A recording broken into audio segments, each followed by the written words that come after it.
नमस्कार। मैं हूं आपका मार्गदर्शक मिश्रा। आज के इस कोरोना काल में छोटा छोटा मतलब एक छोटे बच्चे से लेकर एक बुजुर्ग व्यक्तियों तक अनेक प्रकार की समस्याओं का सामना करना पड़ रहा है और इस समय हर एक व्यक्ति को अपने घर में कुछ जागरूकता के साथ भी रहना अति आवश्यक है। आज हम कुछ दवाओं को लेकर जो है आपसे चर्चा करना चाह रहे हैं, जो कि बहुत महत्वपूर्ण है। कई बार हम लोग छोटी छोटी चीज़ें नहीं समझ पाते हैं, तो उनको ध्यान रखना है। सबसे पहले तो मैं बात आपसे करना चाह रहा हूँ कि यदि इस संकट की घड़ी में कोई समस्या है, कोई प्रॉब्लम है, तो अपने मन से दवाइयों को ना लें। एक बार अपना जो डॉक्टर है, फिजिशियन है, उससे कंसल्ट कर लें, फिर दवाइयों को आप लें। मन से ही कोई दवाइयाँ आप ना लें।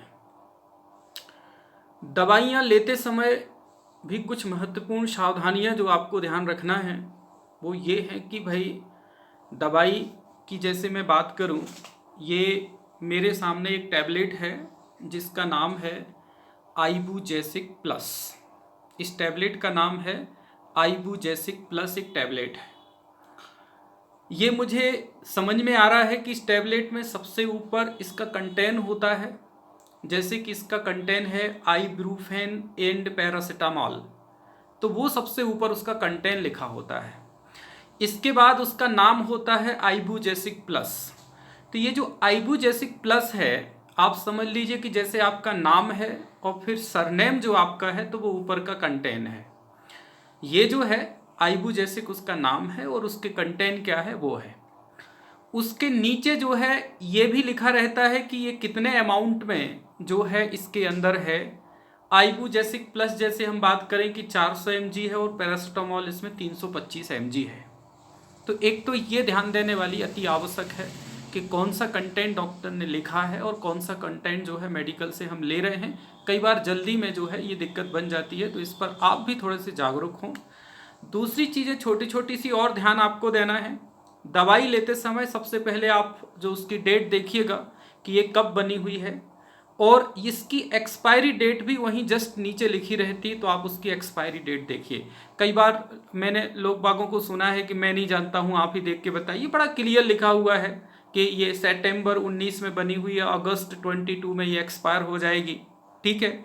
इसके साथ साथ में एक चीज़ और बहुत महत्वपूर्ण है, ये टैबलेट है कितने की, ये भी एक बहुत महत्वपूर्ण है। तो उस पर जो रेट लिखा हुआ है उसके ब्रैकेट में लिखा रहता है इंक्लूड ऑफ ऑल टैक्स।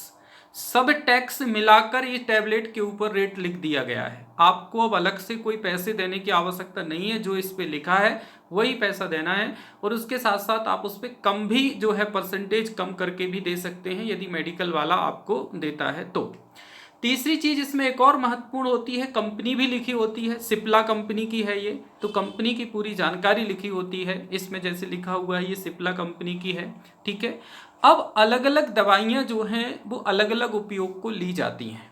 अलग अलग दवाइयाँ जो हैं वो अलग अलग उपयोग को ली जाती हैं।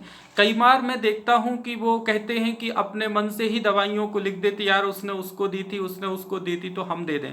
ऐसा नहीं है। हर एक दवाई जो है उसके अलग अलग प्रकार से दी जाती है। सभी के एंटीबायोटिक्स अलग बने हुए हैं, सभी के काम अलग अलग होते हैं। तो हमारा निवेदन ये है कि मन से किसी भी प्रकार की दवाइयाँ आप ना लें, यदि आप उसमें अननोन हैं तो, नहीं जानते हैं तो एक बार डॉक्टर की सलाह जरूर लें।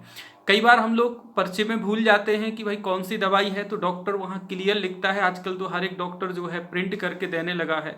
आपका जो प्रेस्क्रिप्शन होता है, प्रेस्क्रिप्शन मतलब जो पर्चा है वो है, तो आपका डायग्नोसिस के बाद, डायग्नोसिस मतलब आपकी पूरी जांच होने के बाद जो वो पर्चा लिखता है, जिसे हम प्रेस्क्रिप्शन बोलते हैं, उसमें वो लिखता है 1 OD लिखा है, मतलब दिन में आपको एक बार खाना है।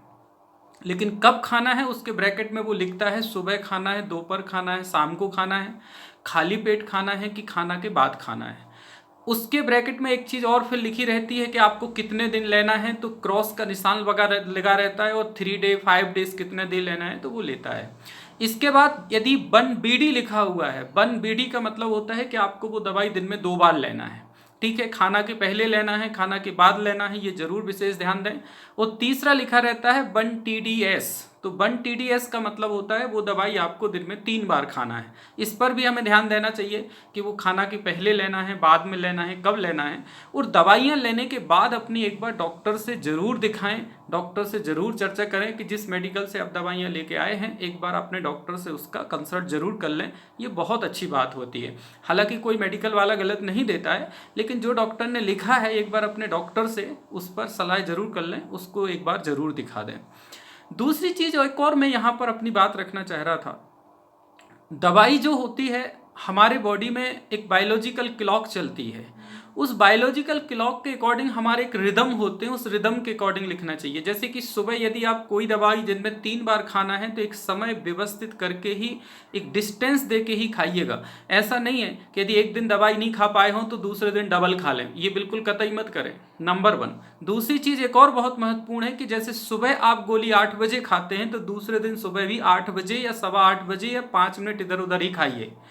दोपहर में जितने बजे खाते तो उतने बजे खाइए, शाम को जितने बजे लिखा है तो उतने, ये विशेष ध्यान रखने वाली बात होती है। इससे ये होता है कि आप जब 1 घंटे 2 घंटे डिले कर देते हैं तो वो जो बायोलॉजिकल क्लॉक होती है वो डिस्टर्ब होती है, ये शरीर के लिए बहुत ही हानिकारक होता है, इस पर विशेष ध्यान दें। एक छोटी सी बात और करना चाह रहे हैं, कई बार अक्सर लोग बाग जो है मरीज गलती कर देते हैं, डॉक्टर अपने प्रिस्क्रिप्शन में कुछ ताकत की गोलियां और कुछ पेट संबंधी गोलियां जरूर लिखते हैं। तो ये ताकत की गोली और पेट संबंधी जो गोली होती हैं, जैसे कुछ गोलियों का नाम हम आपको बताएं, पेंट्रिप्रोजोल है, रेनिटिडिन है, ओमेप्रोजोल है, ठीक है, आजकल ये कंटेन आते हैं, तो वो लोग बाग छोड़ देते हैं, लेते नहीं है कि अरे हमारा तो पेट ठीक है। जैसे हमने कहा कि किसी को कट लग गया तो उसने एंटीबायोटिक लिखेगा, दर्द की गोली लिखेगा और एक आध आपको पेंट्रोप्रोजोल टाइप की टैबलेट लिखेगा और आपकी एक बी कॉम्प्लेक्स लिखेगा।